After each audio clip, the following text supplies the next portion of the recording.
जिससे किसी को उम्मीद नहीं होती। अक्सर वही लोग कमाल करते हैं।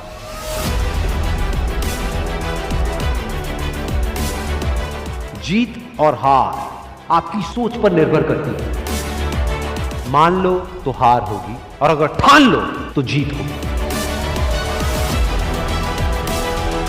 जब तक आप अपने आप से ना हार जाओ तब तक दुनिया की कोई भी ताकत आपको हरा नहीं सकती।